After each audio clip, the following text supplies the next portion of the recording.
El sensei Koichi Kimura define dos requerimientos fundamentales que debe poseer una empresa excelente. En primer lugar, debe tener un sistema de toma de decisiones rápido y orientado hacia la acción.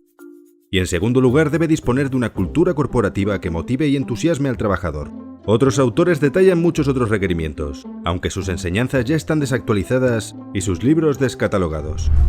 Casi todos estos requerimientos se resumen en uno solo: lograr la participación total de todos los trabajadores en la gestión corporativa. Así, el pionero del Toyota Production System, Taiichi Ohno, decía: deje a sus colaboradores querer aceptar los cambios. Y pese a que esta frase ya tiene más de 30 años, sigue siendo realmente actual. Incluso uno de los lemas que extrajo el economista Jim Womack tras estudiar el Toyota Production System en su Lean Enterprise Institute fue la frase "Involvement by all", que viene a significar la implicación de todos. Sin embargo, entre el planteamiento original de los senseis japoneses y el pensamiento extraído por el Lean Institute hay una diferencia sutil pero también vital. En el caso de los senseis, ellos orientan hacia una participación voluntaria, un pensamiento que también sigue el libro En busca de la excelencia. Sin embargo, desde el punto de vista Lean, trasciende la imposición. Incluso algunos autores del Lean Enterprise Institute cifran esta participación en 12 ideas obligatorias al año. Sin embargo, las corporaciones excelentes se consolidan y crecen, gracias al talento y la participación de todos en la gestión corporativa. Y las aportaciones de cada uno son voluntarias y premiadas. Y para que las personas quieran participar, como dice el sensei Taiichi Ohno, tenemos que lograr construir un sistema operativo que se oriente hacia la acción, permitiendo una rápida toma de decisiones y a la vez crear una cultura corporativa que entusiasme y motive al trabajador, tal y como menciona el sensei Koichi Kimura.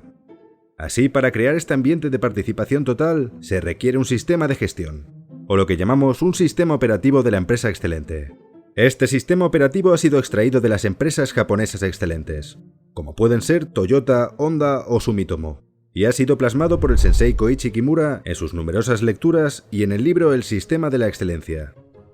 El sensei diferencia dos áreas de gestión fundamentales en el sistema operativo. Cada una de estas áreas de gestión está relacionada con un hemisferio cerebral. Las funciones de cada hemisferio son diferentes. El derecho está relacionado con la conducta emocional y la creatividad, mientras que el izquierdo se enfoca en la capacidad de razonar y en la resolución de problemas. Tradicionalmente, las empresas han demandado y desarrollado las habilidades asociadas al hemisferio izquierdo, es decir, las habilidades técnicas. Sin embargo, cada día se demanda más el desarrollo de las habilidades asociadas al hemisferio derecho, ya que estas son las que le permiten al cerebro aprender. Es importante equilibrar ambos hemisferios en la gestión corporativa para lograr la excelencia en una empresa. Así, el sensei Koichi Kimura creó el término Rightware, asociado con el hemisferio derecho, y Leftware con el hemisferio izquierdo. En su marco de gestión de fábricas se plasman estos dos conceptos, y a su vez, otros conceptos y herramientas dentro de estos. Así, dentro del Leftware se encuentran todas las técnicas de producción y gestión, es decir, las habilidades técnicas asociadas con el hemisferio izquierdo.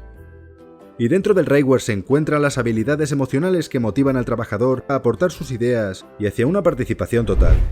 Al igual que un cerebro humano se haya equilibrado, el Rightware y el Leftware también han de estarlo para lograr la excelencia en la gestión corporativa.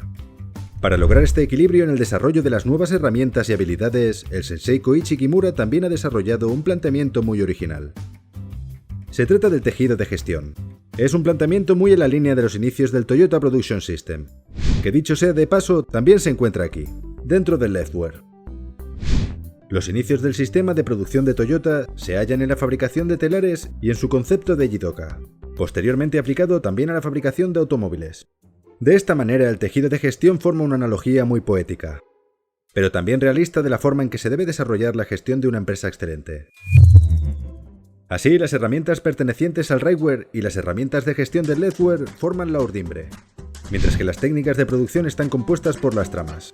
En cuanto a la tecnología original, creada por la innovación y la investigación, forma el remate necesario del tejido. Ambas, tramas y urdimbres, deben estar equilibradas. Si no lo estuvieran, el tejido resultante sería débil y se descompondría fácilmente. Por ejemplo, existen muchas empresas tecnológicas cuyo remate, es decir, la tecnología original, es su principal o único activo. Este tipo de empresas, pese a que pueden dar grandes beneficios a corto plazo, suelen durar muy poco en el mercado. Pero lo que define a una compañía excelente según el sensei Koichi Kimura son 4 premisas. Alta moral de sus integrantes. Beneficios continuos. renombre y reconocimiento y larga esperanza de vida. Para lograr estas 4 premisas se necesitan crear 2 condiciones básicas. Primero, tener un sistema de toma de decisiones rápido y orientado hacia la acción. Y segundo, tener una cultura corporativa que motive y entusiasme al trabajador hacia el trabajo. Pero volvamos al tejido de gestión. Para que podamos comenzar a construir algo parecido a un tejido, debemos disponer de al menos las 2 primeras urdimbres. La primera es el railware, y la segunda es la política de control. A partir de estas 2 primeras urdimbres, podemos incorporar más tramas y urdimbres para formar lo que finalmente será un tejido de gestión de la empresa excelente. En el libro El sistema de la excelencia se explica cómo se puede crear este sistema operativo, en qué consiste el rightware y el leftware, y cómo se despliega el control de la política corporativa. Todos ellos forman los fundamentos de este sistema operativo.